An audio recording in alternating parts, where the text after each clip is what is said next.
வள்ளுவர் எழுதியிருப்பாரு, அகழ்வாரை தாங்கும் நிலம் போலன்னு.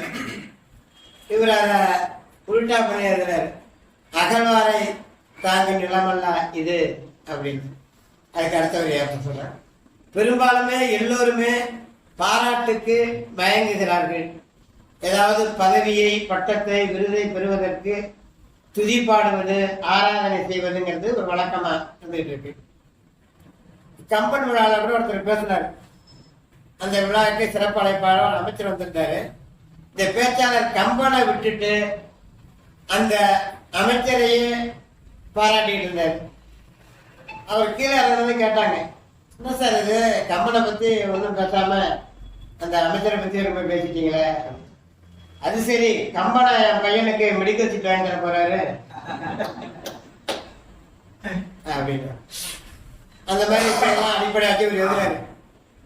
அகழ்வாரை தாங்கும் நிலம் அல்ல இது, புகழ்வாரை தாங்கும் நிலம். அகழ்வாரை தாங்கும் நிலம் அல்ல இது, புகழ்வாரை தாங்கும் நிலம் அப்படிங்கிற மாதிரி. இந்த கவிதை பூராவே அவரு மேடை பேச்சை கேட்டால் நிறைய நகைச்சுவை இருக்கும். இந்த இதுலயே நிறைய நகைச்சுவைகள்லாம் இருக்கு. இந்த வடிவேல் ஒரு படத்தை சொல்லுவார், வரும் ஆனா வராது. அதே மாதிரி யுத்தியே ஒரு கவிதையெல்லாம் ரெண்டே வீட்டுலாம் பயன்படுத்திருக்காரு. நிற்காது ஆனா நிற்கும் அப்படிங்கிற மாதிரி. மழை நிற்கவில்லை, தண்ணீர் நிற்கிறது. மழை நிற்கவில்லை, தண்ணீர் நிற்கிறது அப்படிங்கிற. புகார் பெட்டிங்கிறது நம்ம மனம் திறந்து வாய் திறந்து புகார் அளிப்பதற்காக உள்ளதுதான். ஆனால் வாய் திறக்க கூடாது என்று புகார் பெட்டிக்கும் போட்டிருக்கிறது பூட்டு அப்படின்னு ஒரு கவிதை. சுருக்கா முடிக்கிற ஒரே ஒரு கவிதைங்கிறத சமகாலத்தோட பிரதிபலிப்பு அப்படிம்பாங்க. சமகாலத்தை பிரதிபலிக்கணும், நாம் வாழும் காலத்தை பதிவு செய்யணும்பாங்க. இந்த மாதிரி கொரோனா காலத்துல அவர் ஒரு கவிதை இருக்கிறாரு, அதை மட்டும் சொல்லி நிறைவு செய்கிறேன். கொரோனா என்ன சொல்றாரு, நலம் நலம் அறிய ஆவல் என்பது மறந்து போய் ஆழ்ந்த இரங்கல்கள் என்பதே அடிக்கடி பயன்படுத்தப்படுகிறது. ஹவுஸ்ஃபுல் பலகை திரையரங்கிலிருந்து அகற்றப்பட்டு, ஹவுஸ்ஃபுல் போர்டு திரையரங்கிலிருந்து அகற்றப்பட்டு மருத்துவமனையில் மாற்றப்பட்டிருக்கிறது. ஆலயத்தின் படிக்கல்லே கதி என்று இருந்தவர்கள் இன்று மெடிக்கலே கதி என்று இருக்கிறார்கள். நம்மீது பற்று உள்ளவர்களை பார்த்தால் கூட, நம்மீது பற்று உள்ளவர்களை பார்த்தால் கூட தொற்று உள்ளவர்களோ என்று தொடை நடத்துகிறோம். மேடை பேச்சாளர்கள் கூட பேச்சு பயிற்சியை நிறுத்திவிட்டு மூச்சு பயிற்சி செய்து கொண்டிருக்கிறார்கள். கவிஞர்கள் கூட நிலவை பற்றி பாடாமல் சளியின் அளவை பற்றி பேசுகிறார்கள். நிலவு கூட மேகங்களை முகக்கவசங்களாக அடிக்கடி அணிகின்றன. சமூக இடைவெளி விட்டு நட்சத்திரங்கள் தோன்றுகின்றன.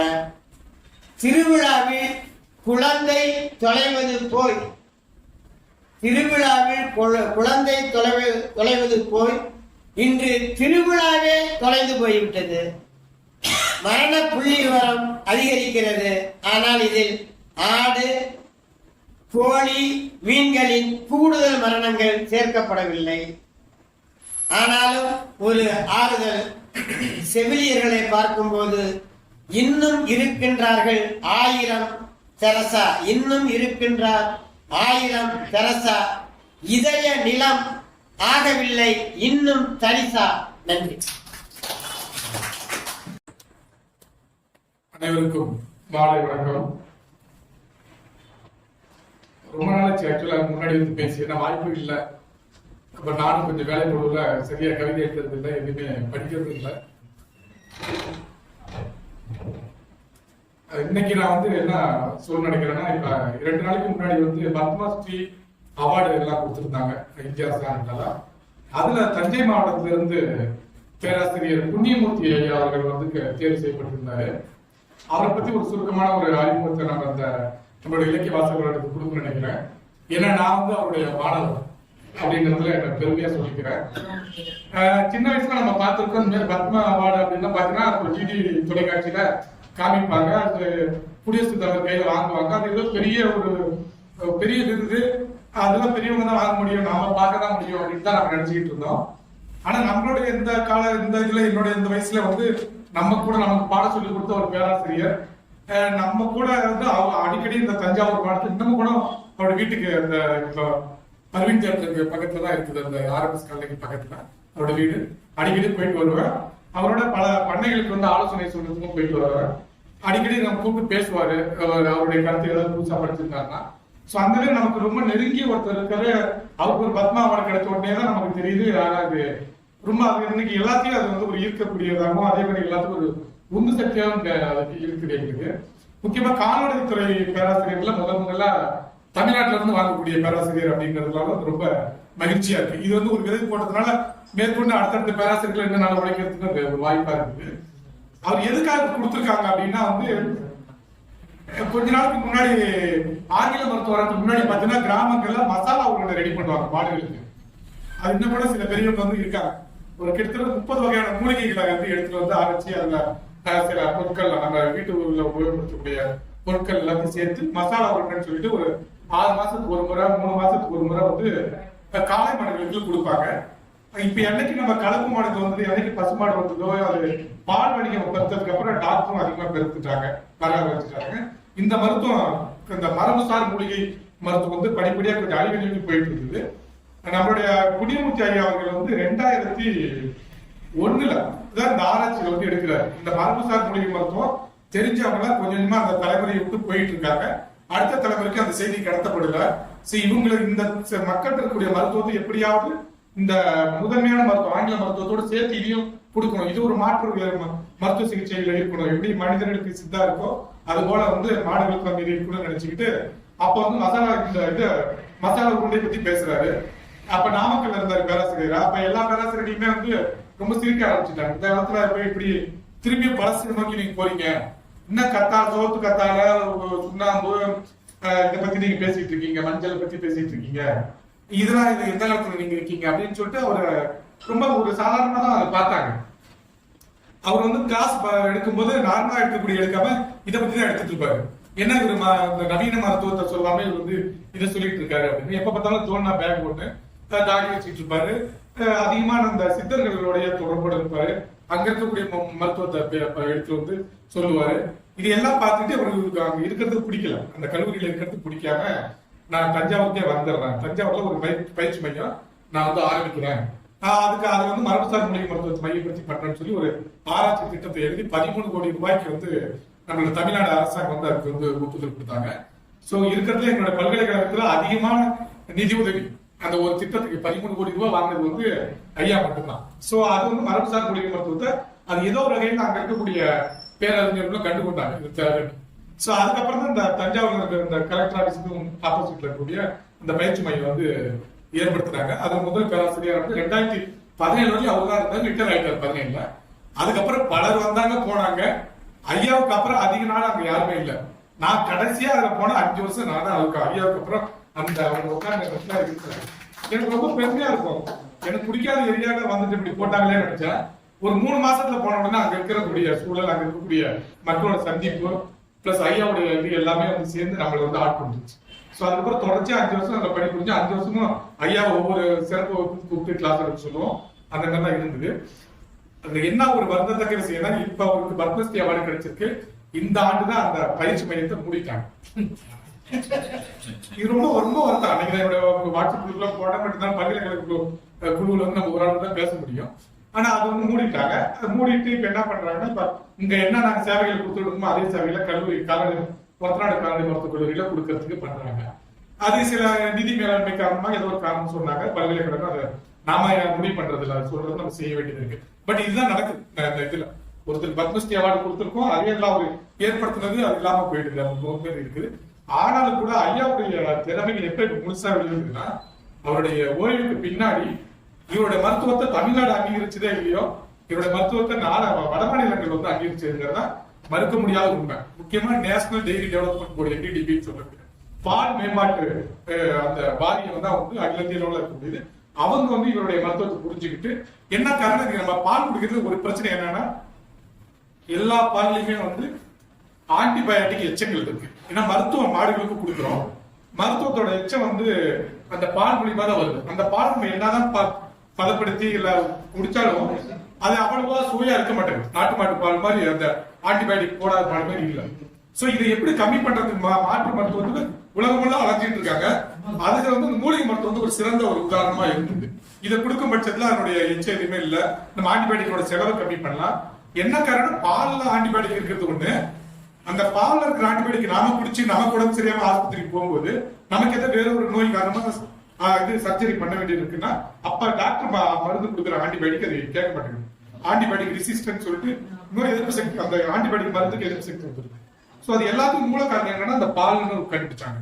ஸோ அதுல வந்து இந்த ஐயாவுடைய மருத்துவம் வந்து சிறப்பா இருக்குது அப்படிங்கிற காரணத்தினால வந்து கிட்டத்தட்ட ஒரு இந்த பெரியம்மை நோய்னு ஒரு நோய், மடிவீக்க நோய், அதுக்கப்புறம் வந்து இந்த காணி நோய், அந்த மாதிரி ஒரு கிட்டத்தட்ட 10 வகையான நோய்களுக்கு வந்து ஐயா மூலிகை மருத்துவத்தை வந்து பண்ணாரு. ஆனா இவருடைய மூலிகை மருத்துவம் இல்ல, இது எல்லாமே கிட்டத்தட்ட தமிழ்நாட்டில் இருக்கக்கூடிய 230க்கும் மேற்பட்ட மரபுசார் வைத்தியர்கள் அவங்க எல்லாத்தையும் கூப்பிட்டு வந்து தஞ்சாவூர்ல 2007 வந்து 2015 வந்து ஒரு மாநாடு போட்டாங்க.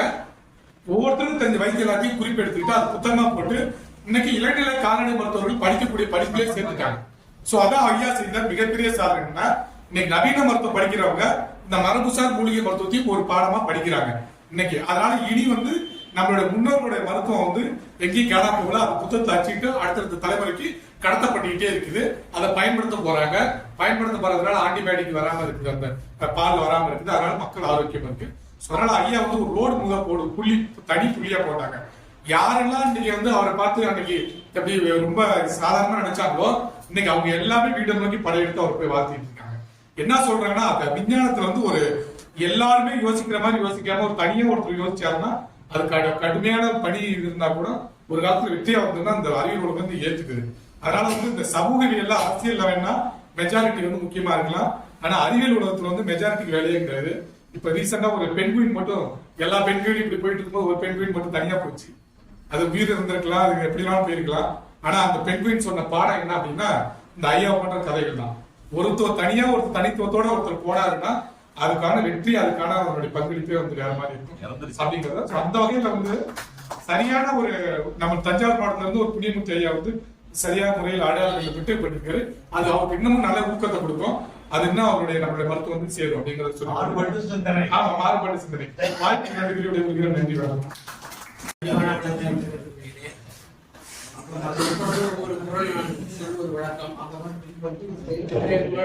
கொஞ்சம் பக்கத்துல உடம்பை தனித்தொழிய புல் பரந்தற்றே உடம்போடு உயிரிடை நட்பு. இந்த உயிரும் உடலும் எப்படிப்பட்டது என்பதற்கு இலக்கியங்கள் பல சான்றுகள் சொல்கின்றன.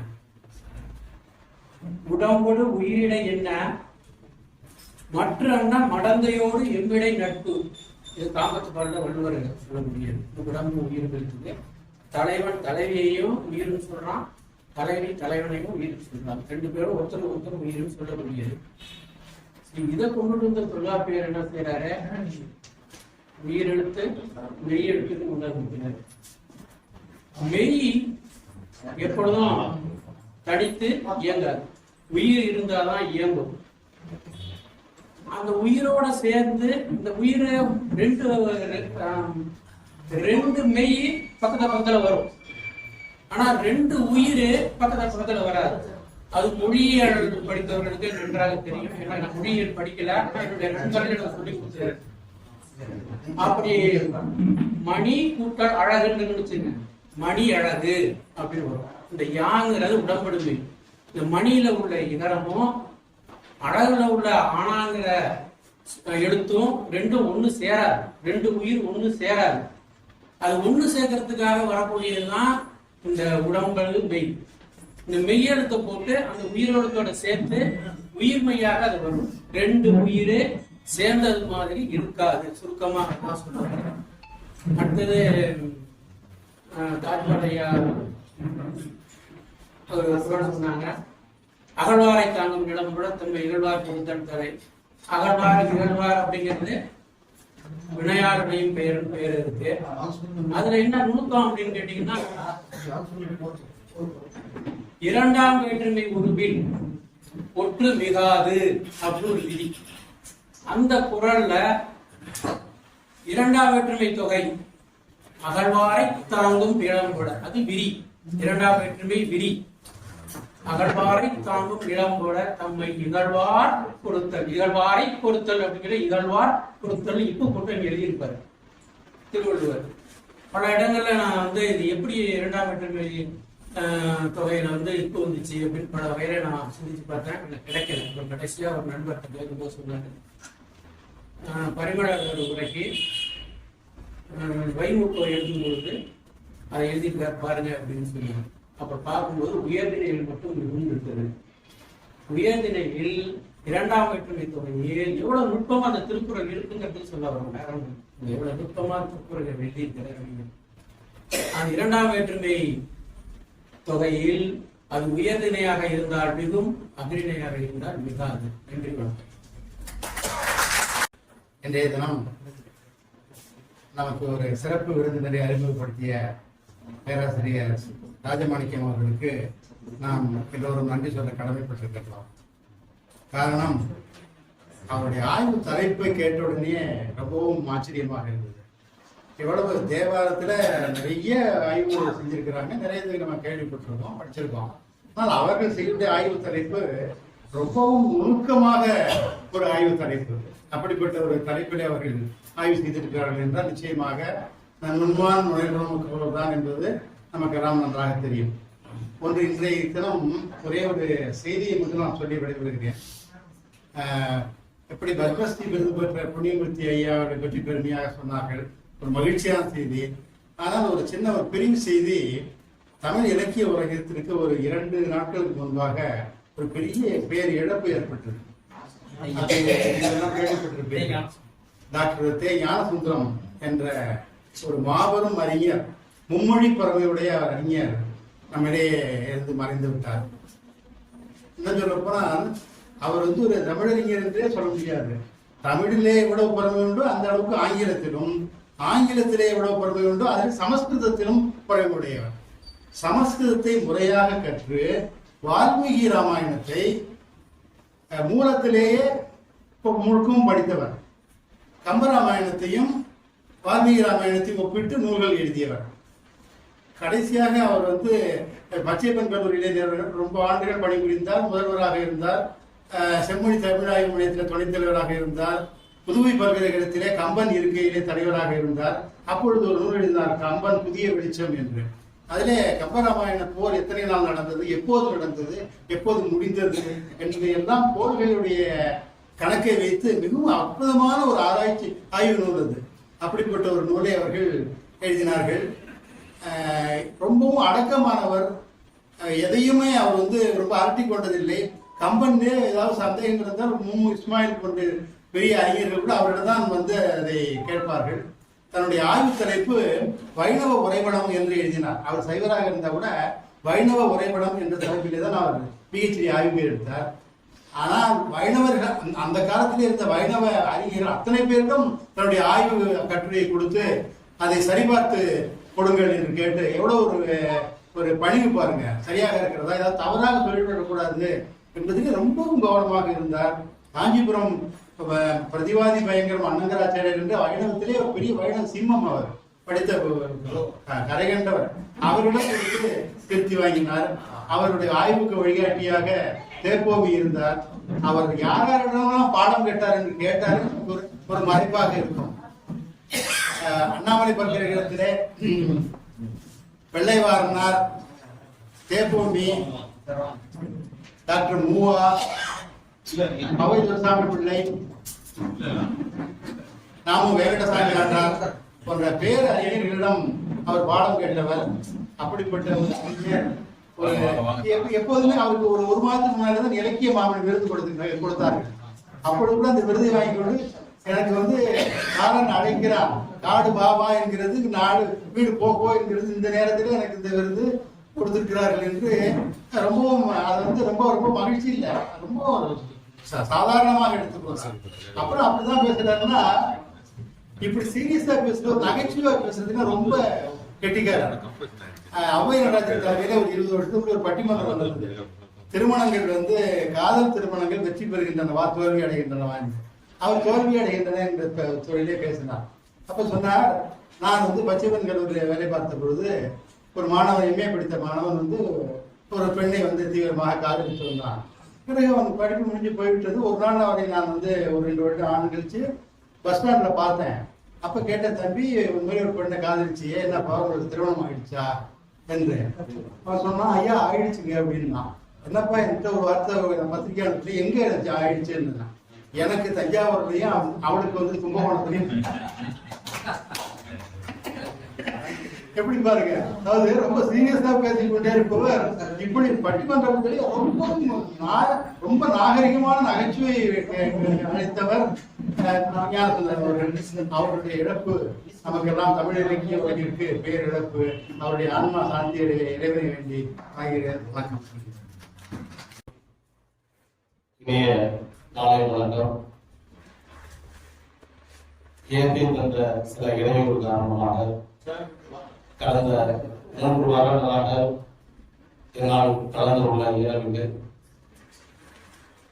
ஆனால் எங்களுடைய நகர்சார்ந்த பிரிவுகளில் மிகுந்த ஒரு ஆறுதல், உற்சாகத்தின் அடிப்படையில் 3 வாரங்கள் அப்படியே நடந்து கொண்டுவிட்டது. இருந்தாலும் இந்த வாரமும் மருத்துவர் வந்து இன்னும் 1 வாரம் எக்ஸ்டெண்ட் பண்ணும்போது நீங்க வெளியே போகக்கூடாதுன்னு சொன்னாங்க.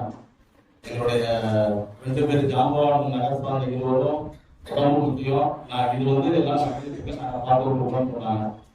இருப்பினும் இன்று அரசியல் வர வேண்டிய ஒரு எங்களுடைய வாசகர் வட்டம் எடுத்த முடிவு காரணமாக நான் வந்து இங்கே சிரமங்கள் அமர்ந்திருக்கிறேன். அந்த நிகழ்வை பற்றி நம்முடைய மன்னர் சார்புடைய சங்கத்தார் எங்களுடைய முனைவர் ஐயா ராஜமோகன் அவர்கள் அதன் தொடர்பாக உரையாற்றுவார்கள். இன்றைய தினம் நம்முடைய சிறப்பு விருந்தினராக வந்துள்ளார் மதிப்பிற்கும் மரியாதைக்குரிய முனைவர் பேர் சத்யாதேவி அவர்களை வாசகர்களுடைய இலக்கியம் சார்பாக என்னுடைய முதற்கண் மாநிலத்தில் தெரிவித்துக் கொள்கின்றோம். இன்றைய தினம் அவர்கள் எடுத்துக்கொண்ட தலைப்பு இலக்கியம் மனிதனை நாகரீகப்படுத்துகிறதா என்ற தலைப்பு. ஐயா அவர்கள் இவர்கள் பேரை கொடுத்து கூட வாசகரோட தலைவராக நீங்க பேசியிருக்காங்க. பேசும்போது அவங்கள்ட்ட சொன்னா, மேடம் உங்க டீட்டெயில் எல்லாம் வச்சிருங்க, தலைப்பு நீங்களே கொடுத்துருங்க.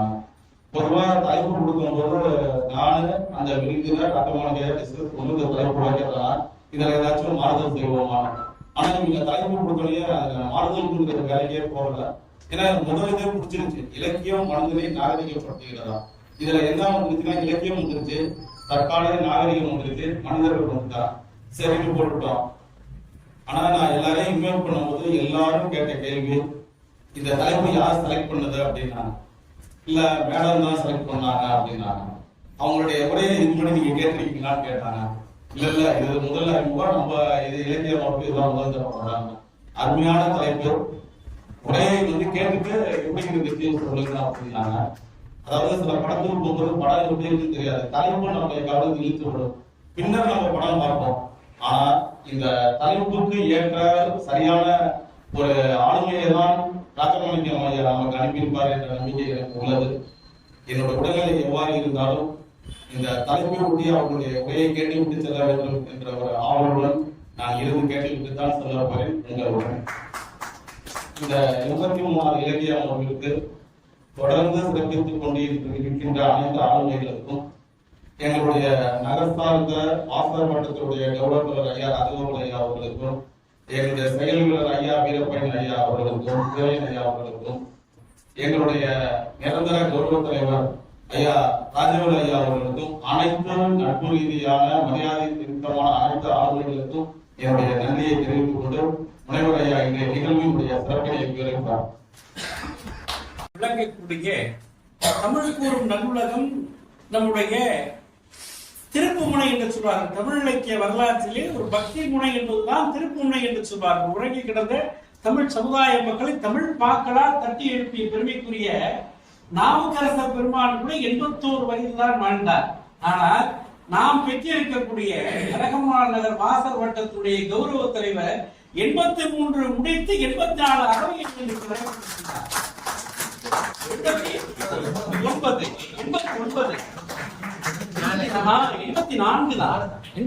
தான். ஐயா கொஞ்சம் ரொம்ப இதாகிறீங்க. ஆமா ஐயா, அப்படிப்பட்ட அவருக்கு இன்றைக்கு நாம் சிறப்பு செய்ய வேண்டும் என்று நாங்கள் ஆசைப்பட்டோம். 84 நாம சரியான நேரத்துல அப்படி வந்தப்ப தர்மார் சார் சொன்னாங்க, இல்ல சார் நான் வந்துடுறேன், நீங்க எல்லாமே இது நடக்காது சார், நீங்க வந்த உடனே நம்ம வந்து சிறப்பா வந்து அன்னாரம் நம்ம வந்து பண்ணுவோம். கண்டிப்பா நம்ம வந்து மணிவிழா பதிக்கக்கூடிய அளவுக்கு நம்மகிட்ட வசதி கிடையாது, ஆனால் ஒரு பொன்னானை போத்திக்கலாம், கூடுதலா ஒரு சிறப்பு செய்யலாம், என்ன செய்றீங்களோ நான் வாங்க அப்படின்னாரு. இன்றைக்கு ஐயா அவர்களுக்கு நம்மள எழுந்து நின்றவருக்கு ஒரு சிறப்பு செய்வோம். முன்பாக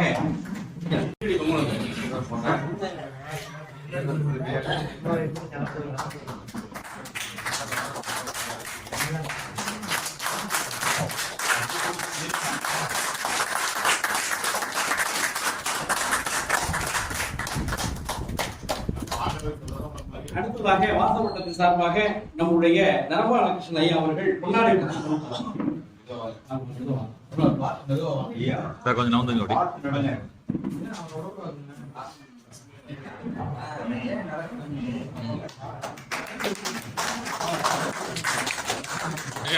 அப்படி சரி சேர்ந்து வா.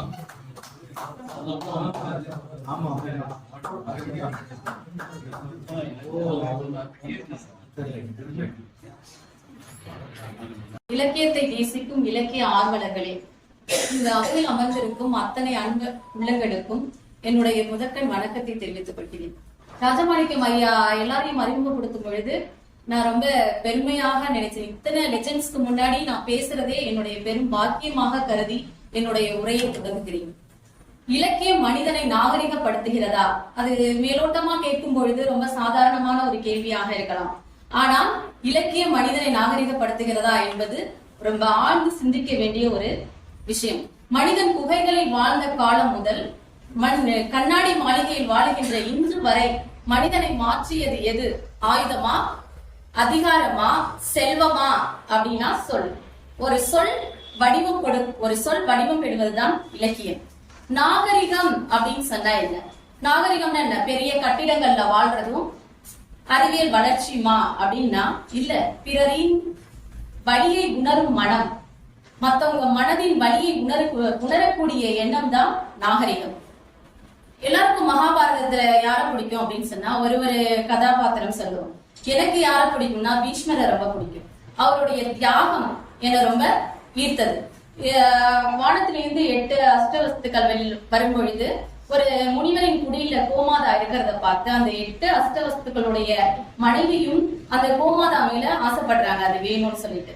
அந்த 7 அஷ்டவஸ்துக்களும் அதை எடுத்து கொடுக்கணும் மனைவிக்காக அப்படின்னு நினைக்கும் பொழுது 8வது அஷ்டவஸ்து என்ன பண்ணதுன்னா மனைவிக்காக அந்த கோமாதாவை எடுத்துட்டு வந்துருது.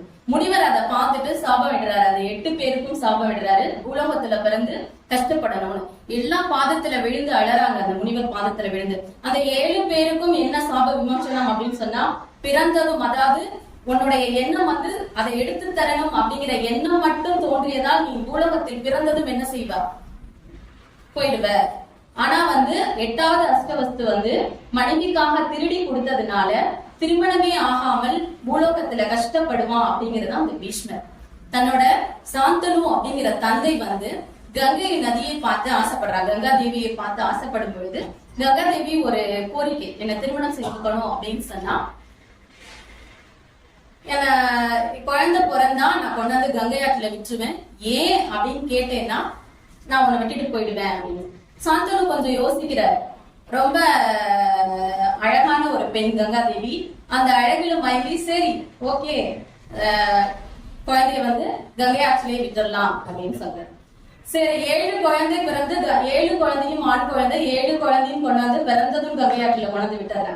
சாந்தனு மன்னன் அருகில் இருக்கிறவங்க எல்லாம் உன்னுடைய சாம்ராஜ்யத்தை ஆள்றதுக்கு குழந்தை வேண்டாமா, அதனால இனிமேலாவது நீ ஏன்னு கேளு மனைவி கிட்டன்னு கேட்கும் பொழுது சாந்தனு மன்னன் கேக்குறாரு கங்காதேவியை பார்த்து, எதற்காக வந்து குழந்தைய வந்து ஆற்றுல விடணும் அப்படின்னு சொல்லிட்டு. ஏன்னு கேட்டதும் என்ன செஞ்சா கங்காதேவி ஆற்றுக்கே போயிடுறான். அந்த 8வது குழந்தை தான் பீஷ்மர். அது வளர்ந்து பெரியவராக ஆகிறான். திருமணம் ஆகின்ற வயது வருகிறது. சாந்தனு மன்னன் திரும்பவும் காட்டுக்கு செல்லும் பொழுது சத்தியவதி அப்படிங்கிற மீனவ பெண்ணை பார்த்து அழகில் மயங்கி விரும்புகிறான். ஆனா தன்னுடைய மகன் திருமண வயதில் இருக்கும் பொழுது எப்படி திருமணம் செய்து கொள்ள முடியும் அப்படிங்கிற ஒரு மன தயக்கத்துல இருக்காரு சாந்தனு மன்னன். இதை அறிஞ்ச பீஷ்மர் போய் தன்னோட தந்தைக்காக சத்தியவதியை பேசி திருமணம் செய்ய மாட்டேன் அப்படின்னு சொல்றாரு. இந்த கதை எதை உணர்த்துது அப்படின்னு கேட்டீங்கன்னா, பொய், அதாவது திருடணும் அப்படின்னு நினைச்சவங்களுக்கு தண்டனை, திருடியவனுக்கு இவ்வளவு பெரிய தண்டனை. அதை தாண்டி நான் ஒரு பெண், ஆனால் பீஷ்மரனுடைய ஒரு ஆண், அவருடைய மனநிலை எனக்கு புரிகிறது என்றால் இலக்கியத்தால் மட்டுமே அது சாத்தியமாகும் அப்படிங்கிறத நான் உணர்கிறேன். அதுக்கு நான் ஒரு இளங்கலை 3ஆம் ஆண்டு படிக்கும் பொழுது எனக்கு ஒரு 3ஆம் ஆண்டுல வாடாமல்லி அப்படிங்கிற ஒரு நாவல் எங்களுக்கு பாடமா வச்சிருந்தாங்க. அந்த நாவல் எதை சம்பந்தமாக அப்படின்னு கேட்டீங்கன்னா திருநங்கை சம்பந்தம். திருநங்கை தான் அதனுடைய கதை. ஒரு 7-8 வயசு இருக்கும் பொழுது அந்த திருநங்கைகளை பார்க்கும் பொழுது வீட்டுல யாரோ சொல்லி அவங்க பக்கத்துல எல்லாம் போக கூடாது, அவங்க எல்லாம் திடீர்னு அவங்களுடைய மன மாற்றம், அவங்க எப்படி வேணாலும் இருப்பாங்க அப்படின்னு எங்கேயோ ஏதோ சொல்லி கேள்விப்பட்டதுனால அவங்கள பார்த்தாலே எனக்கு எப்படி இருக்கும்னா ஒரு பயமா இருக்கும். ஆனா நான் கல்லூரி படிக்கும் பொழுது வாடாமல்லி நாவலை படித்தது பிறகு, அந்த நாவலை படித்து முடிக்கும் பொழுது ஒரு திருநங்கை தன்னுடைய ஒரு பையன் 18 வயசுக்கு அப்புறம் அவனுடைய மாற்றத்தை சமூகம் எதிர்க்கிறது. சமூகம் எதிர்த்தால் கூட பரவாயில்லை, தாய் தந்தையும் அவனை வெறுக்கிறாங்க. அதிலே அவன் வெளியில வரத படித்து முடிக்கும் பொழுது என் கண்களில் ஈரம். இது எதை உணர்த்துகிறது என்றால் இலக்கியத்தில் மட்டும்தான் இது சாத்தியமாகும். இதுவே என்னன்னா நாகரிகம். இதை தாண்டி 500 நூற்றுல நீலமேனி வாளிலை பாகத்து ஒருவன் இருத்தால் விலங்கில் மூவகை உலகும் முகித்தன முறையே அர்த்தநாதீஸ்வரருடைய வடிவத்தை இந்த பூலோகமே அர்த்தநாதீஸ்வரருக்கு கீழே தான் அப்படின்னு சொன்னா, இன்னும் ஒரு படி மேல போய் திருநங்கையை நான் ஒரு தெய்வமாக இன்று வரை காணுகிறேன். கடந்த மாதம் என்னுடைய மாமனாருடைய 60வது திருமணம் திருக்கடையில் போயிருக்கோம். அங்க வாசல் இல்ல, நான் எப்பவுமே ட்ரெயின்ல பார்க்கும் பொழுதும் திருநங்கைகளுக்கு பணம் கொடுத்து அவங்க கிட்ட ஆசீர்வாதம் வாங்கிப்பேன். இப்போ கடந்த மாதம் கூட திருநங்கைகளை பார்க்கும் பொழுது அவங்க கிட்ட பணம் கொடுத்து அந்த இது எனக்கு இன்னும் மாறவே இல்லை. வாடாமல்லி படிச்ச அந்த இலக்கியத்தினுடைய தாக்கம் எனக்கு இன்று வரை அவர்களை ஒரு தெய்வமாகவே நான் காண்கிறேன். வேறுபாடுகளை ஏற்றுக்கொள்ள பக்குவம், கோபத்தை கட்டுப்படுத்தும் அறிவு தருகின்றது இலக்கியம். எங்களுக்கு ஒரு 50 நிமிஷம் தான் வகுப்பு. 50 நிமிஷத்துல ஒரு 20 நிமிஷம் பிள்ளைங்க கல்லூரியில இருக்கக்கூடிய அத்தனை பசங்களும் அவங்க ஹேர் ஸ்டைலும் பேண்ட் ஷர்ட்டும் இதை போய் நாங்க திருத்தறதுக்கே ஒரு 20 நிமிஷம் எடுத்துக்கணும். அப்படி ஒருத்தனை கூப்பிட்டு தாடி வச்சுட்டு வந்திருக்கோம். அவரை காட்டு முன்னாடி மாதிரி தாடி வச்சுட்டு ஒரு 3 நாள் கண்டிச்சோம். துறை தலைவரும் கூப்பிட்டு வான் பண்ணாங்க. பேரண்ட் அழைச்சிட்டு வானா, அண்ணன் அழைச்சிட்டு வரான்.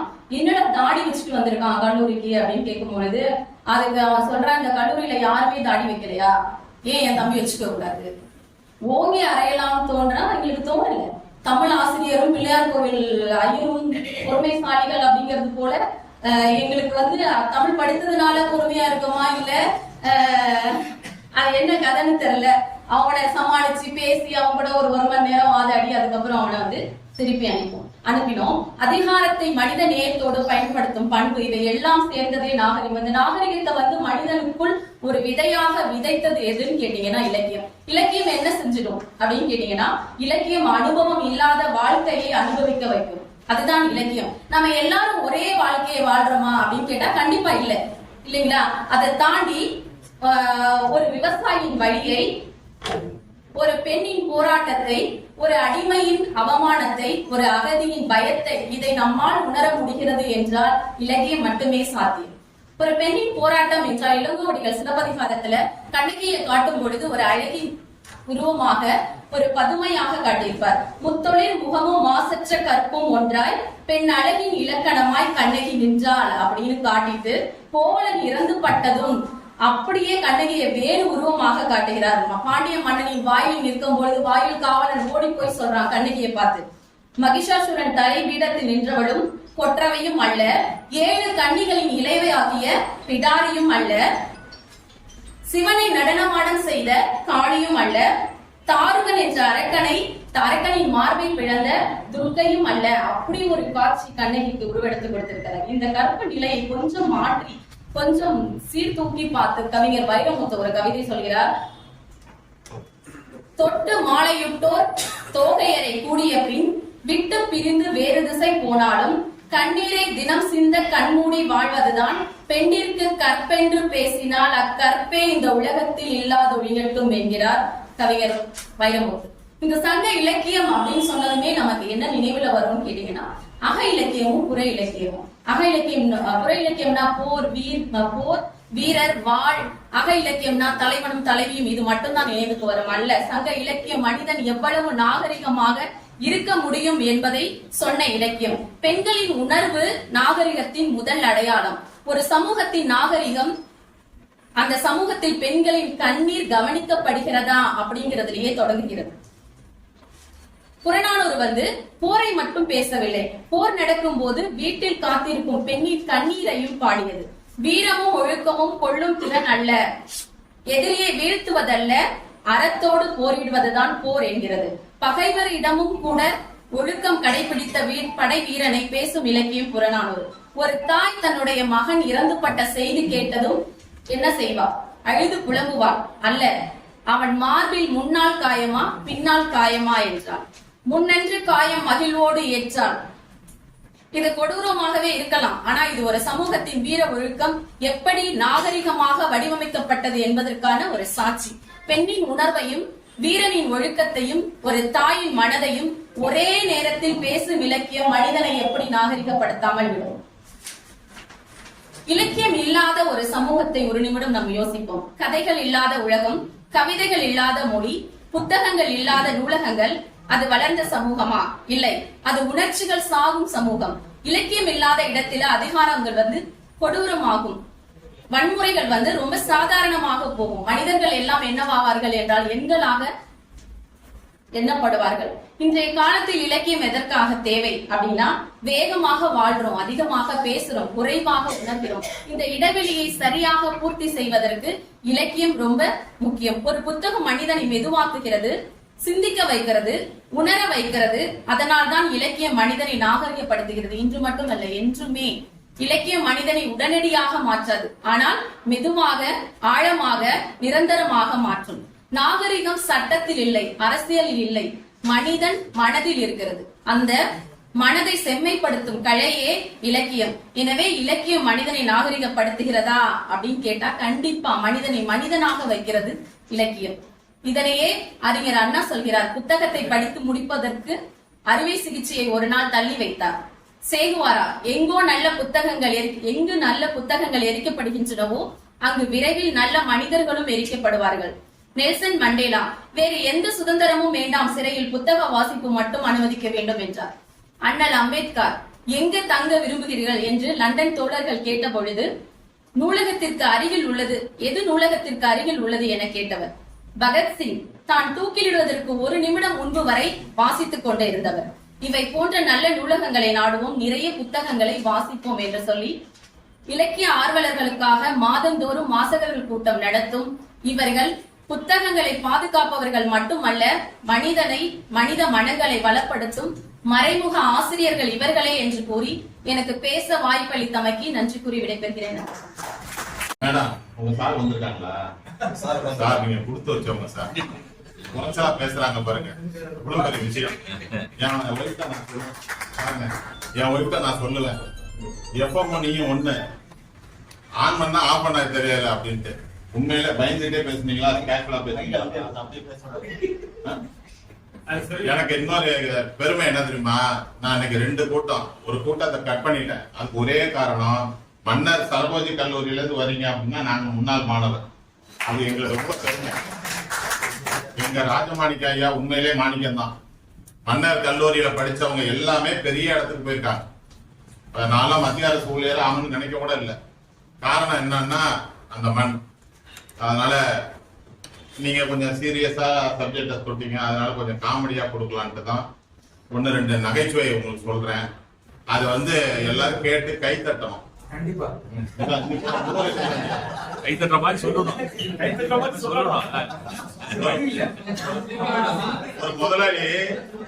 ஒரு முதலாளி என்ன பண்ணிருக்காரு, கடையில வேலை பாக்குறவன்ட்ட முதலாளி சொல்லிருக்காரு, டேய் பொங்கல் முடிஞ்சோடனே வீட்டுக்கு வர, நீ வேலைக்கு வர, நீ ஏன்டா வரல? பொங்கல் இன்னும் முடியல முதலாளி, அரை சட்டி அப்படியே இருக்கு, சின்னுட்டு வரேன். அவன் பொங்கல்ல தான் ஒரு குறியா இருக்கான்.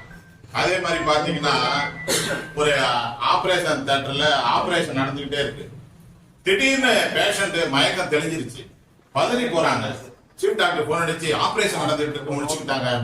டாக்டர் சொன்னாரு பில்லு எவ்வளவுன்னு காதுல போய் சொல்லுன்னாரு. சொன்னாங்க, பட்டாக்கு மயக்கம் போட்டு வந்தாரு. அதுக்கப்புறம் அவருக்கு கோமா ஸ்டேஜ். இந்த மாதிரி நிறைய இருக்கு.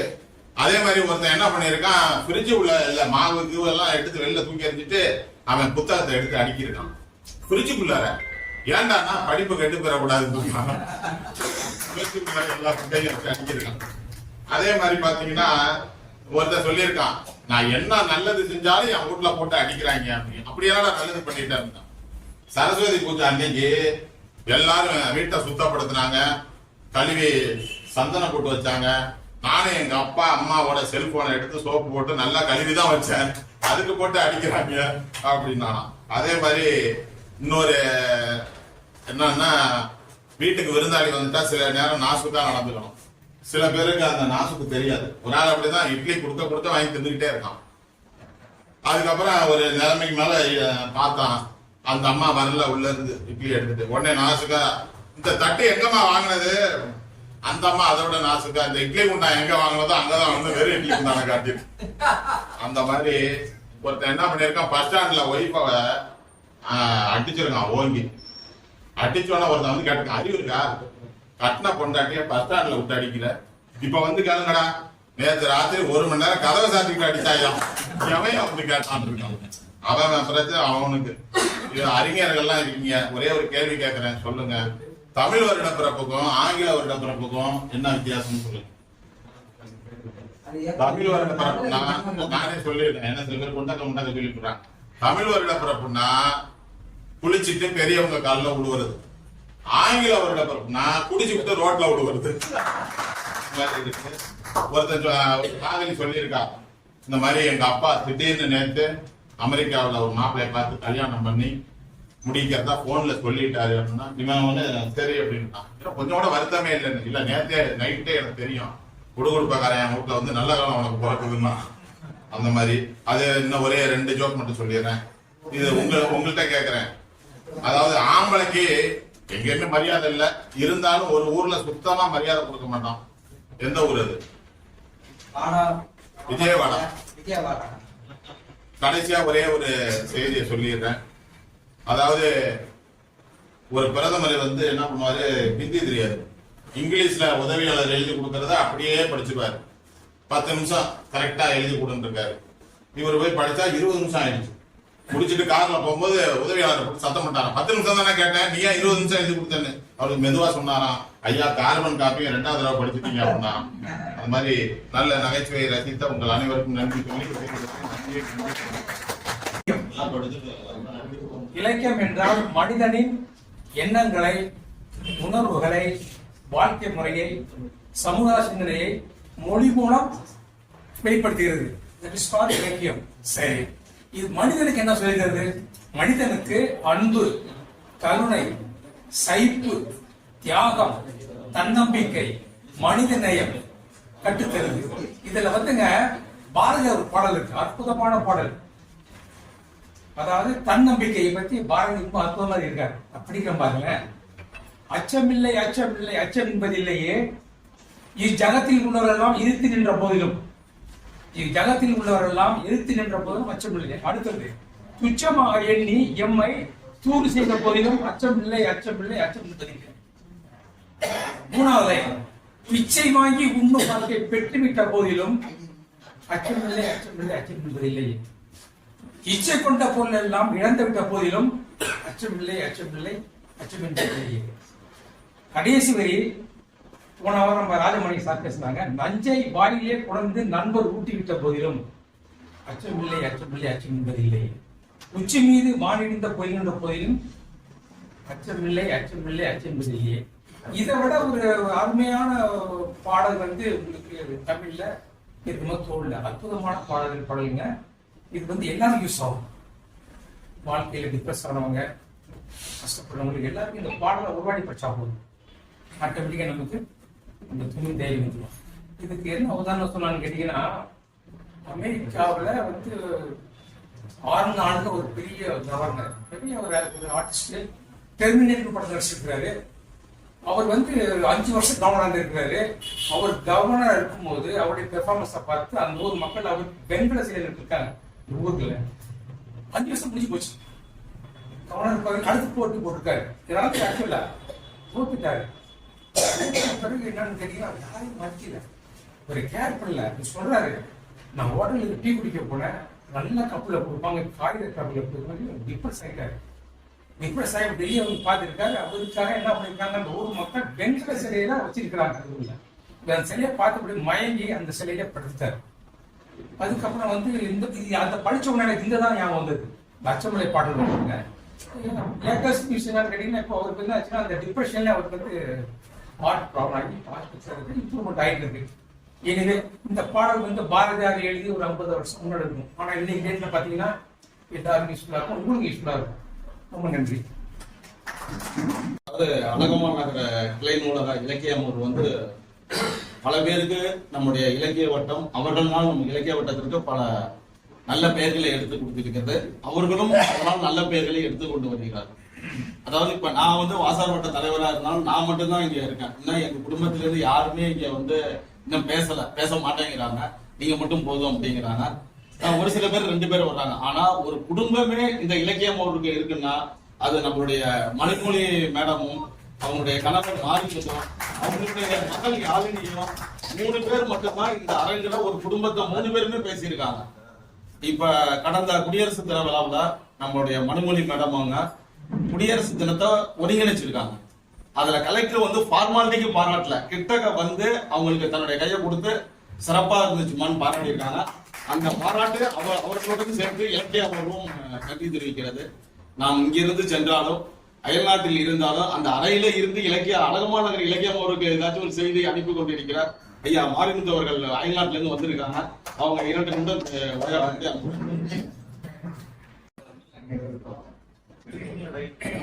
அனைவருக்கும் இனிய மாலை வணக்கம். நான் இங்க வந்து பேசுறதுக்கு கூட எல்லாரையும் பாக்குறதுக்கு தான் நான் வந்திருக்க ஒரு சின்ன வாய்ப்பு கிடைச்சது வந்திருக்கேன். அதுல வந்தா எல்லாரையும் பார்த்துட்டு போயிடலாம், என்ன வர அடுத்த இன்னும் 2-3 நாள்ல கிளம்பணும். சரி, இந்த இன்னைக்கு விட்டாக்க எல்லாரையும் பார்க்க முடியாது என்றுதான் வந்தேன் அப்படின்னா. வணக்கம் ஐயா, எல்லாருக்கும் வணக்கம். ஐயா சொன்னாங்க, தகவல் ஐயா சொன்னாங்க, இங்க வந்து குடும்பமே வந்து கலந்துக்கிறாங்க அப்படின்னா அது வந்து எங்க குடும்பம் தான் அப்படின்னு சொன்னாங்க. அது ஒரு வகையில எங்களுக்கு ரொம்ப பெருமை. ஏன்னா இது வந்து யதார்த்தமா தான் இந்த நூலகத்துக்கு வர்ற வாய்ப்பு கிடைச்சது. ஐயா சிவஞானம் தான் என்னை அறிமுகப்படுத்தினாங்க இந்த நூலகத்துக்கு. ஆனா வந்த பிறகுதான் தெரிஞ்சது இது வந்து குவாட் போர்ட்ல வந்து இருக்கிறவங்க மெயினா வந்து பண்றாங்க அப்படிங்கிறது. என்னோட மாமா வந்து குவாட் போர்ட்ல ஃபிட்டா ஒர்க் பண்ணவங்க. அதனாலதான் என்னவோ இந்த கூட்டத்தோட சேர்ந்து இருக்கிற வாய்ப்பு எங்களுக்கு கிடைச்சதுன்னு நாங்க அடிக்கடி பேசுவோம். அதான் உண்மை இல்லை. அந்த வகையில எனக்கு ரொம்ப மகிழ்ச்சி. அம்மா அருமையா பேசினாங்க, இலக்கியம் வந்து நம்ம நாகரிகப்படுத்துகிறதா இல்லையா அப்படின்னு. இலக்கியம் இல்லைன்னா நம்ம காட்டு முன்னாடியா தான் இருந்திருப்போம் அப்படிங்கிறதுக்கு யாரும் சொல்ல வேண்டாம். இலக்கியம் தான் நம்மளை படிப்படியா வளர்த்துருக்கிறது. அதை அருமையான எடுத்துக்காட்டுக்கு சொல்லி அம்மா அருமையா சொன்னாங்க. அம்மாவுக்கு வாழ்த்துக்கள். நான் கூட நானே வளர்ந்தது கூட அந்த மாதிரி சின்ன சின்ன எழுத்துக்கள் மூலமானு கூட சொல்லலாம். இல்லைன்னா நம்ம ஒரு காட்டு முன்னாடியா தான் இருப்போம் அப்படின்னு. ஒரு சின்ன கவிதை, ஒரு மகளும் அப்பாவும் பேசிக்கிற மாதிரி.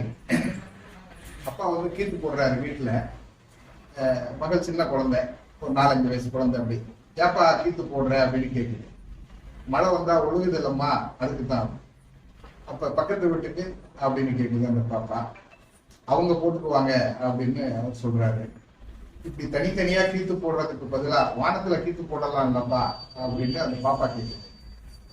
அப்புறம் மழை வந்தா கவலைப்பட வேண்டாம்ல, எல்லாருக்குமே பாதுகாப்பாங்க அப்படின்னு சொல்லிட்டு வானக்கூரை ஓட்டையா பூமி எல்லாம் மூழ்குதாம் அப்படின்னு சொல்லி.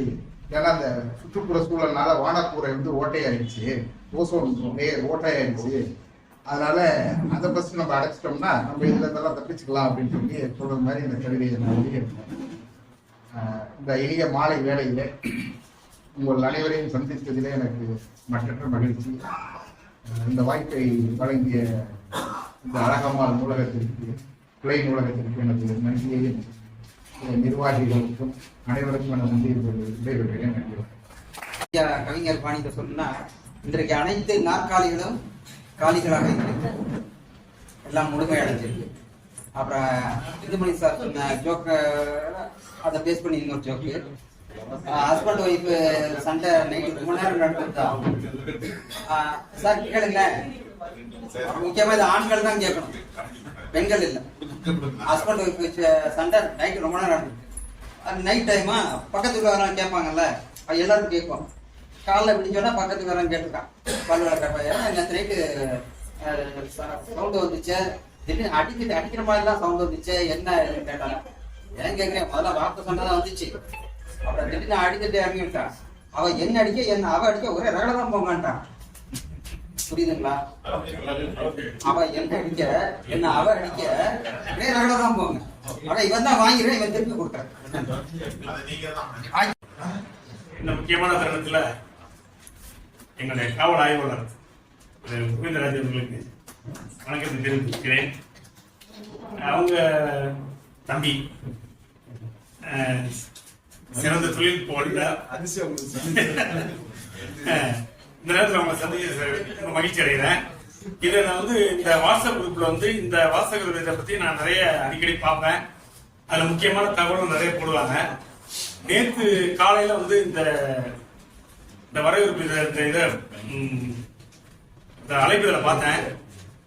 அழைப்புதலை பார்த்த உடனே என்னது நம்ம மருமகள் சத்யா போட்டோ இருக்கேன்னு பார்த்து படிச்சேன். படிச்சு நான் அன்னைக்கு காலையில விஷ் பண்ணேன். சாயந்தரம் அந்த மாதிரி சொன்னேன். நானும் கலந்துன்னு ஆசைப்பட்டு எனக்கு இந்த கலாமணம் திருவங்கர நகர் இந்த மெடிக்கல் காலேஜ் ஏரியாவில் வந்து எனக்கு எல்லாருமே மேக்சிமம் எல்லாரும் தெரிஞ்சவங்க தான் இருப்பாங்க. காரணம் வந்து நான் வந்து இங்க 2013 இருந்து 2018 வரைக்கும் தொடர்ந்து காவல் உதவி ஆய்வாளர் பணி செஞ்சேன். அதனால வந்து இந்த மெடிக்கல் காலேஜ் ஸ்டேஷன் ஏரியாது. எனக்கு தமிழை பத்தி அதிகமா தெரியாது. எனக்கு வந்து நான் பள்ளி படிக்கும் பொழுது எனக்கு புலவர் தா மாணிக்கம் அவர்தான் எனக்கு ஆசிரியர் இருந்தாரு. தமிழ்ல சிறந்த பேராசிரியர். இங்க வந்து பார்க்கும்போது நம்ம இவ்வளவுலாம் கொண்டு போய் கத்துக்காம விட்டுட்டோமே, ஒவ்வொருத்தரும் ஒரு பத்தி சொல்றாங்களேன்னு சொல்லி எனக்கும் அந்த ஒரு இது இருந்துச்சு. இருந்த போதிலும் இந்த இனிமையான மாலை நேரத்தில் என்னையும் கூப்பிட்டு அறிமுகப்படுத்தி எனக்கு வாய்ப்பளித்த அனைத்து நல்லவங்களுக்கும், எனக்கு தமிழை பத்தி அதிகமாக பேச தெரியாது, அதனால மீண்டும் ஒரு முறை நன்றி கூறி வாய்ப்பு நன்றி விடைபெற நன்றி. வணக்கம். நான் ஒரு அறிஞரை கொடுத்திருக்கேன், பழக்கம் இல்லை. இதாக சென்றெல்லாம் உங்களுக்கு அனைவருக்கும் மிகவும் சந்தோஷமாக இருக்கிறது. அதை பேசி கேட்கும்போது மிகவும் சந்தோஷமாக இருக்கிறது. முருகேசன் அவர்கள் பணியாற்றியவர், சிறப்பான பணியாற்றியவர். அவருடைய பணிக்கு ஈடேறி சொல்ல முடியாது. அவர்களும் என்னை அழைப்பது மிக சந்தோஷம். மிக்க நன்றி. என் பெயர் லென்னன் மேய்மன். நான் ஒரு கோயில் கண்காட்சியில் 2010ஆம் ஆண்டுல இருந்து பெரிய கோயில் பற்றிய ஆராய்ச்சியில் ஈடுபட்டிருக்கேன். பக்கத்துல தான் இருக்கேன். இந்த நூலகம் எனக்கு தெரியாது. அழகமான நூலகத்துக்கு வாங்கன்னு நம்ம கோவிந்தராஜன் ஐயா மகன் கார்த்திக் ஒரு 1/2 மணி நேரத்துக்கு முன்னால சொன்னோம். இடம் எங்க இருக்கு சொல்லுங்கன்னு கேட்டு அதை கண்டுபிடிக்க முடியாம 10 நிமிஷம் சுத்திட்டு வந்துட்டு எப்படி நம்ம தவற விட்டுருக்கோம் அப்படின்னு ரொம்ப வருத்தப்பட்டேன். செய்தி எனக்கு திசை தெரியல. தஞ்சாவூர்ல எந்த பேர் எந்த பக்கம் போகுதுன்னு இது வரைக்கும் குடிபடம் இசைப்பழக்கம் எனக்கு இருக்கு. அதனால என்ன இந்த பெயர்ல வந்து இந்த பேராசிரியர் மனைவி ராஜபான் பிரைஸ் அவங்க தான் அறக்கட்டளை வச்சிருக்காங்களோ, நூலகம் வச்சிருக்காங்களோ, ஐயாவோட நூல்கள்லாம் நிறைய இருக்கு அப்படின்னு பல வகையில் ஆராய்ச்சி பண்ணிட்டு இருந்தேன். நான் இது ரொம்ப சிறப்பான இடமா இருக்கு. இவங்களை எல்லாம் பார்த்து அனைவருக்கும் மாலை வணக்கம்.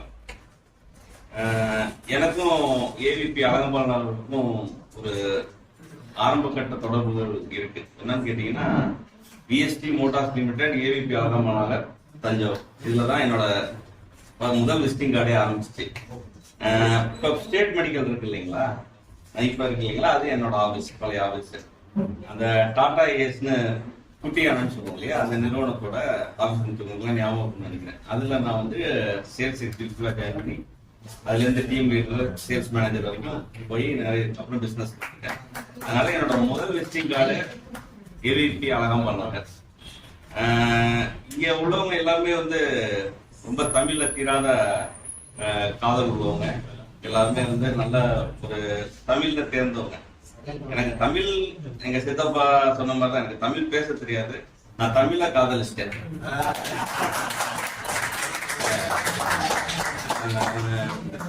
தமிழ் படிச்சவங்கள நான் லவ் பண்ணி காதல் திருமணம் தான் இருக்கு.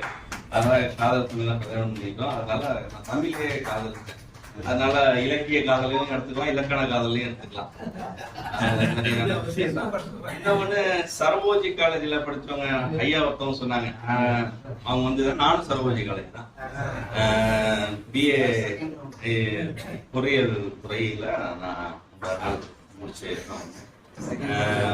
அந்த காலேஜ்ல ஒரு நல்ல ஒரு இது இருக்கு, அங்க படிச்சவங்க எல்லாருமே ஒரு நல்ல நண்பர்கள் தான் இருக்காங்க. இந்த வாய்ப்பு ஏற்பட்ட இளைய நூலகத்தை சார்ந்த அனைவருக்கும் நன்றியை தெரிவித்து விடைபெறுகிறேன். நன்றி. படுத்துகிறதா வகுப்பில் ஆம் என்று சிறப்புரையாற்றிய தலைவர் சத்யா உண்மையிலுமே இலக்கியங்கள்ல பண்புகள் பேசும், காதல் பேசும், வீரம் பேசும், பல வகையான இலக்கியங்கள் இருக்கின்றன. மேனாட்டு அறிஞர் பெர்னாட் ஷா சொல்வாரு, சில மனிதர்கள் 40 வயதிலே இறந்து போயிருக்காங்க, அவங்களை புதைக்கிறதுக்கு தான் 60 காலம் 20 ஆண்டுகள் ஆகின்றன அப்படின்னு சொன்னாங்க. உயிருடன் இருப்பது வாழ்க்கை அல்ல, உயிர்ப்புடன் இருப்பதே வாழ்க்கை. இந்த உயிர்ப்போட இருக்கிறதுக்கு நம்ம இலக்கியங்களை படிக்கிறோம்னா அதுல சமகால இலக்கியங்கள்ல சிகரமாக இருக்கக்கூடிய பாரதியார் தான் நான் முன்னெடுக்கிறேன். ரௌத்திரம் பழகு அப்படின்னு சொன்னவர், அவருடைய கவிதையில கடந்த முறை நான் சொல்லியிருக்கேன், தெளிவுறவே அறிந்தெழுதல், தெளிவுறவே மொழிந்தெழுதல், சிந்திப்பார்க்கே கலி வளர, உள்ளத்தில் ஆனந்த கனவு வளர. நம்ம தெளிவுற நிறைய இலக்கியங்களை நம்ம படிச்சது இல்லாம அடுத்த தலைமுறைக்கு கடத்த வேண்டிய கட்டாயத்துல இருக்கும். வீட்லயே நம்ம பிள்ளைங்க நம்ம சொல்ற சில நேரம் கேட்க மாட்டோம்.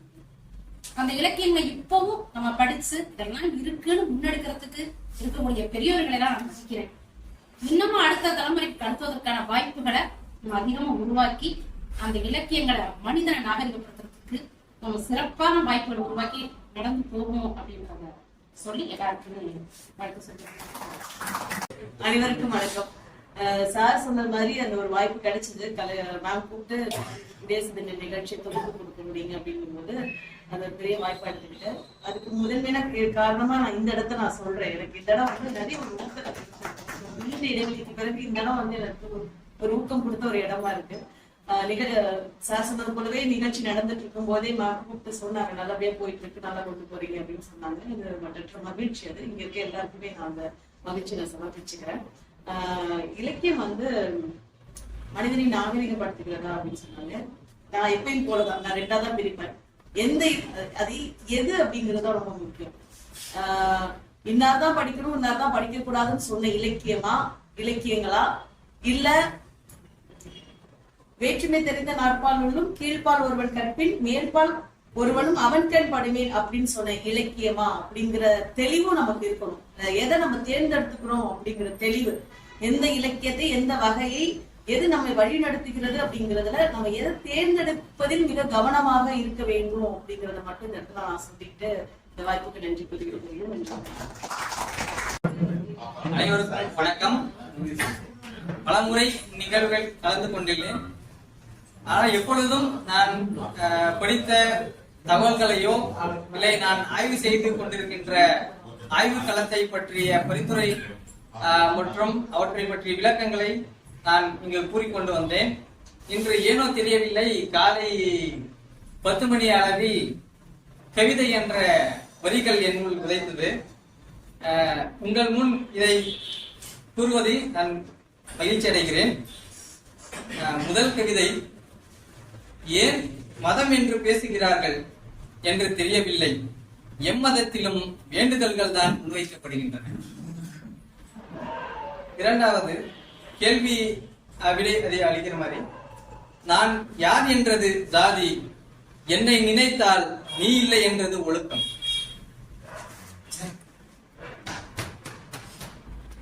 ஏன் என்று தெரியவில்லை, யாராவது நிரப்பிக்கலாம். ஏனென்று தெரியவில்லை, ஏமாற்றுபவர்களை பிடிக்கிறது, ஏமாற்றுகிறார்கள் என்பதை தெரியாததா. மிக்க நன்றி. கவிதை ஒண்ணு சொல்றேன்.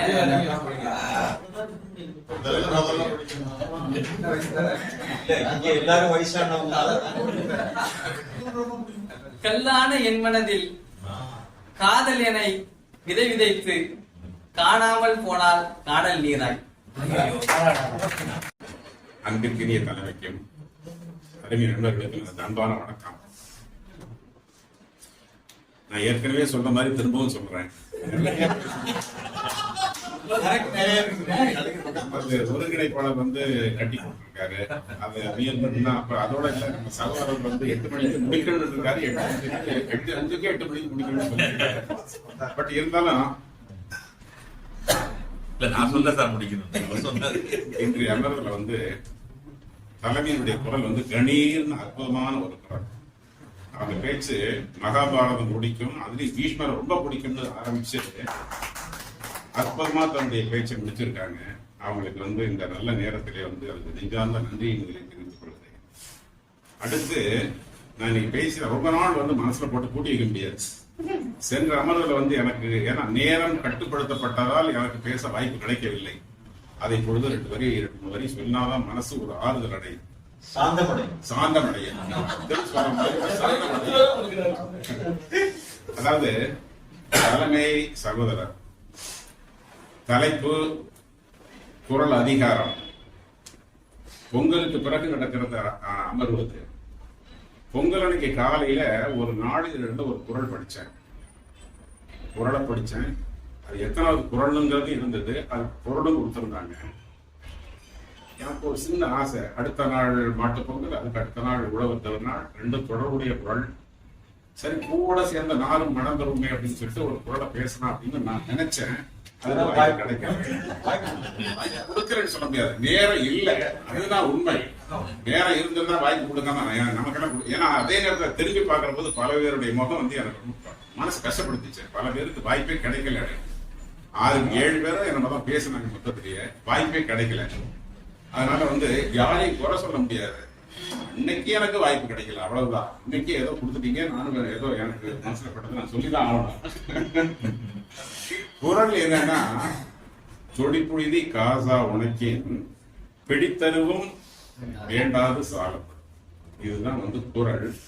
அந்த குரல் 1037வது குரல். அதனுடைய பொருளை படிக்கிற போது எனக்கு என்னமோ என்னுடைய அறிவுக்கு எட்டின வகையில வந்து பொருளுக்கும் குரலுக்கும் அவ்வளவு ஒரு நெருங்கிய தொடர்பு இருக்கிற மாதிரி எனக்கு தோணலை.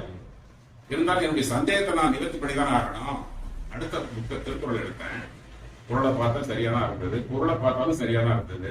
நம்ம அறிவு தான் அது எட்டலை குரல் இருக்கு அப்படின்னு நினைச்சிட்டு அந்த குரல் வந்து உண்மையிலேயே சொல்றேன், ரொம்ப அபூர்வமான ஒரு பொருளை கொடுத்துச்சு. என்ன பொருள் அப்படின்னு சொன்னா, அந்த குரலோட பொருள் என்னன்னா, எடைய மையம் வச்சு, அதாவது நிறை வெயிட்னு சொல்றோம் இல்லையா, அதை மையமா வச்சு அந்த பொருள் கொடுத்துருக்காங்க.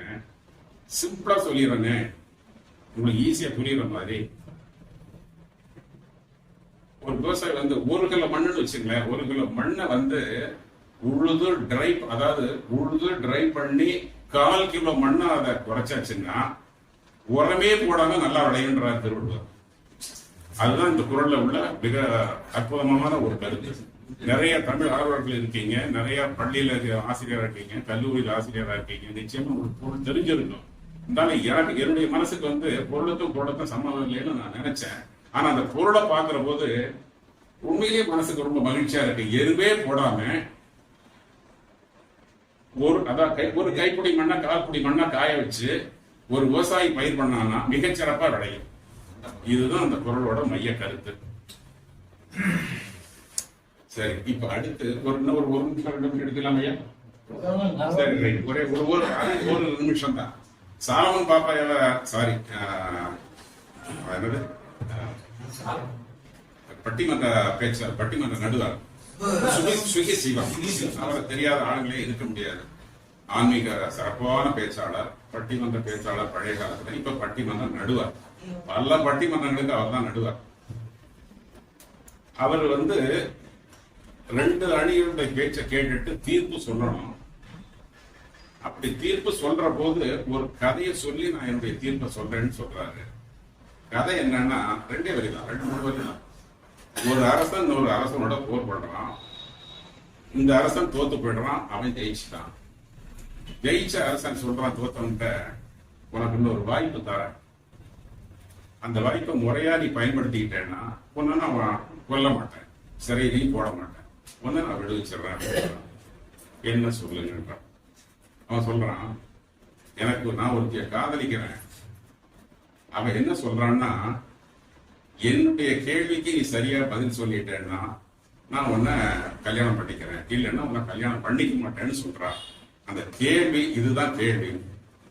அந்த என்ன கேள்வி அப்படின்னா, ஒரு பெண்ணோட ஆழ் மனசுல என்ன இருக்கு அப்படிங்கறத நீ சொல்லிட்டேன்னா நான் உன்னை கல்யாணம் பண்ணிக்கிறேன் அப்படிங்கிறான்.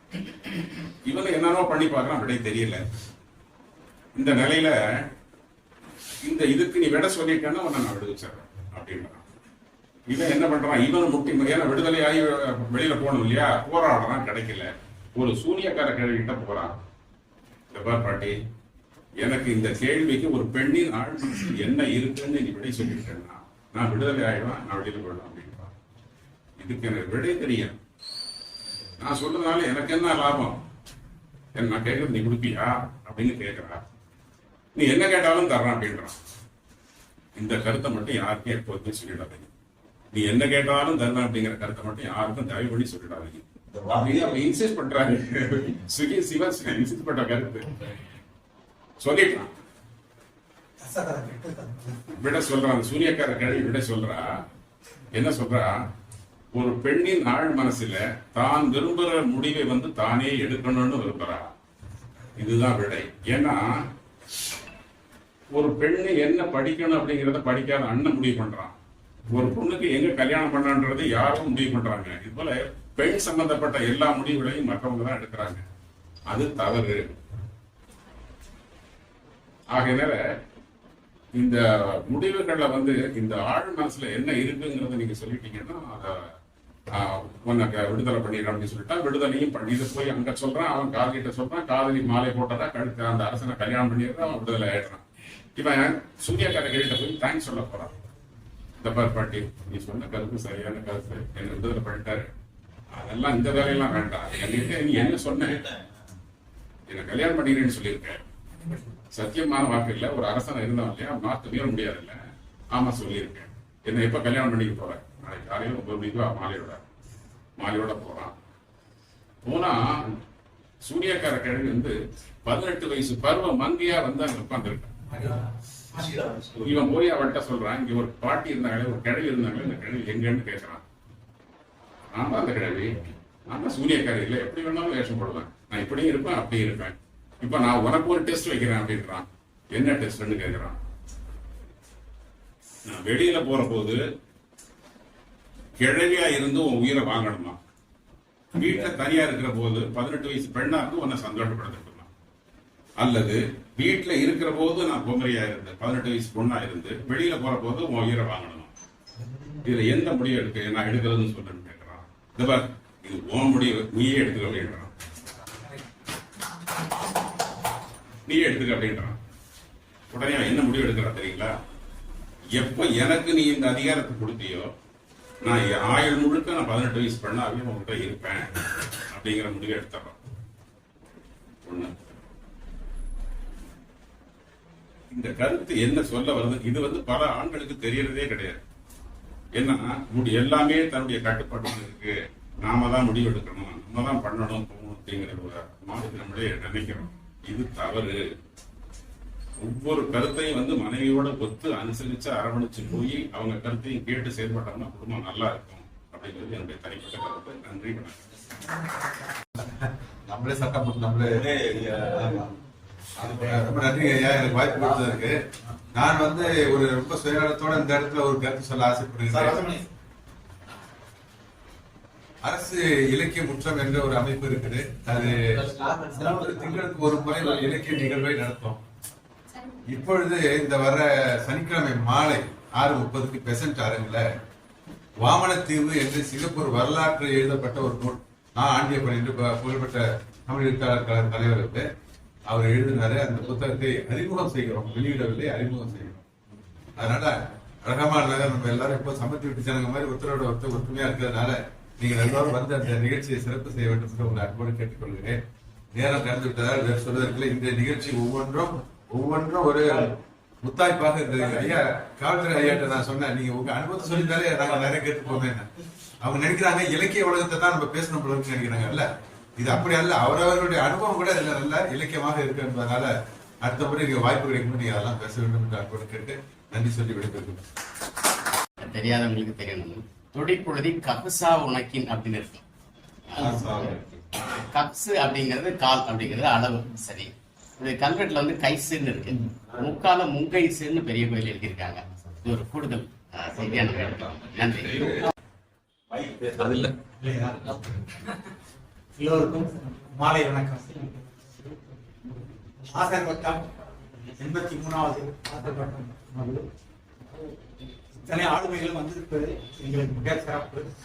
எல்லோரையும் வாழ்த்தி வருக வருக என்று வரவேற்கிறேன். அம்மையார் எடுத்துக்கொண்ட தலைப்பு மிக சிறந்த தலைப்பு. அதை பற்றி பேச வேண்டுமானால் ஒரு மணி நேரம் பேசலாம். ஆனால் 1 மணி துளியல் தான் எனக்கு கடவுள் பொருத்தப்பட்டது. எனக்கு ஒரு பழைய ஞாபகம் ஒன்று இருந்துச்சு. மட்லர் சக்சின்னு ஒரு பெரிய ஆங்கில ரைட்டர், ஒரு நிறைய புத்தகங்கள் எழுதியிருக்காரு. அதில் அவர் கேட்பாரு, வாட் சிவிலைசேஷன் இஸ் நாட். அது தெரிஞ்சுக்கிட்டாதான் நமக்கு வாட் சிவிலைசேஷன் இஸ் தெரியும். இலக்கியம் படிச்சு அதுல எது நாகரிகம் நமக்கு முதல்ல தெரியும்.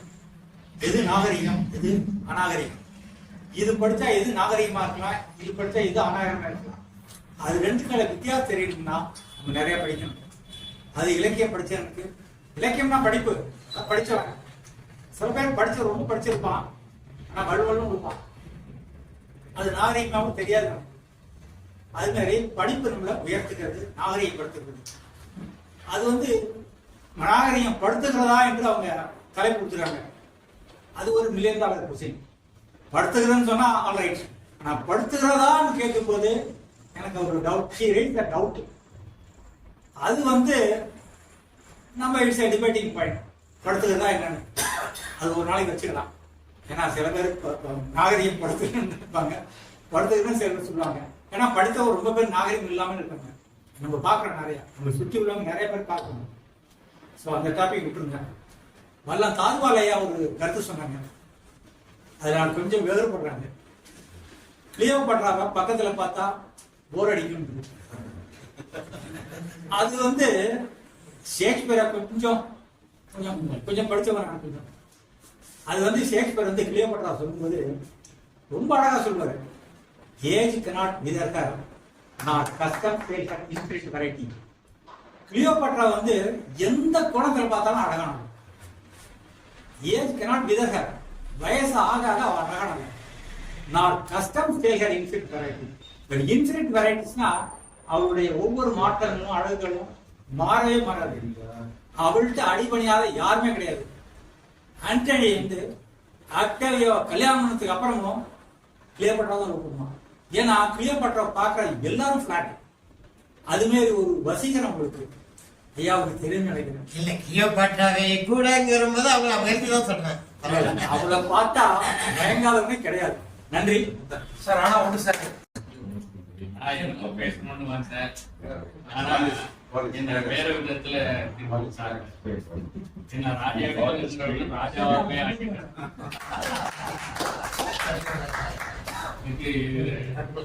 இது கூடங்கிறதுக்காக என்னை இருந்தாலும் இதுதான் என்னுடைய முக்கிய உங்களுடைய கருத்துக்களை எனக்கு உங்களுடைய வாழ்த்துக்கும் தெரியுது. அதனால நான் இதற்கு மேல எதுவும் பேசுறதுக்கு சூழ்நிலை என்னை வாழ்க்கை வைக்க உங்கள் அனைவருக்கும் எனக்கு நன்றி.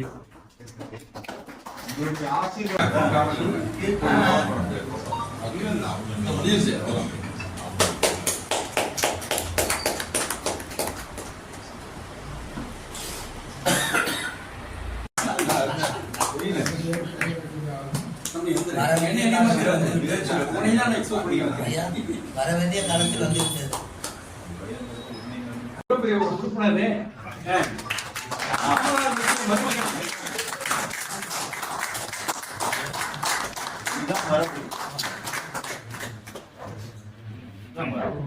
ஆளுமை அனைவர்களுக்கும் இந்த மாலை நேரத்தில் வணக்கம். சிறப்பு பேச்சாளரின் சிறப்பு மிக மிக மிக சிறப்பு. எல்லோரும் அதாவது மணித்துளியை வந்து காவல்துறையில தான் கரெக்டா பயன்படுத்துவாங்க. மணித்துளி எப்படி அப்படிங்கிறத அம்மா ரொம்ப விளக்கமா கரெக்டா அந்த 7 முடிச்சுட்டாங்க. கொஞ்சம் கூட நகல நம்ம முள்ளு இருந்தாலும் சொல்லப்பட்ட சங்கதிகள் சிந்திக்க வேண்டிய சங்கதிகள். இலக்கியத்தை பற்றி அதுதான் கண்ணதாசன் கூட ஒரு பாட்டு சொல்லியிருக்காரு, மனிதன் என்பவன். அந்த பாட்டை படிச்சு பார்த்தோம், அந்த பாட்டை ஃபுல்லா படிச்சு பார்த்தோம்னா இந்த இலக்கியத்தோட அது அழகான ஒரு அருமையான பாட்டு. அது அது மட்டும் இல்லாம இன்னைக்கு வராத விருந்தினருங்கிற மாதிரி எங்க ஐயா தரவாள் ஐயா இன்னைக்கு வந்தது இன்னும் ரொம்ப சிறப்பு. ஹவுஸ்ஃபுல்னு போர்டு ஒன்று ஸ்டார்ட் பண்ணாரு. எல்லாமே இன்னைக்கு வித்தியாசமானது. கவிஞர் ஐயா நம்ம ராஜபால் ஐயாவோட கருத்து இன்னைக்கு ரொம்ப எப்பொழுதுமே சொல்ல வேண்டியதில்லை, அந்த அளவுக்கு இருக்காங்க. ஐயாவும் இன்னைக்கு ஒரு அருமையான ஒரு உதாரணத்துக்கு ஒன்று கருத்தை வச்சுட்டாங்க. அதை நான் வீட்டில் போய் கொஞ்சம் படிக்க வேண்டியது, படிச்சுக்கோ ஐயா உங்களோட கருத்து மிகவும் சிறப்பாக செஞ்சிருந்த ஐயாவோட இன்னைக்கு சிறப்போடு எல்லாரும் செய்த சிறப்பு அவருக்கு ஐயாவோட ஆசீர்வாதம் எங்களுக்கு எடுப்போம் கிடைக்கும். இந்த அளவுக்கு செய்த அனைவரையும் மிகவும் நன்றியுடன் பெருமையுடன் சொல்லி நன்றியை சொல்லியிருக்கிறேன்.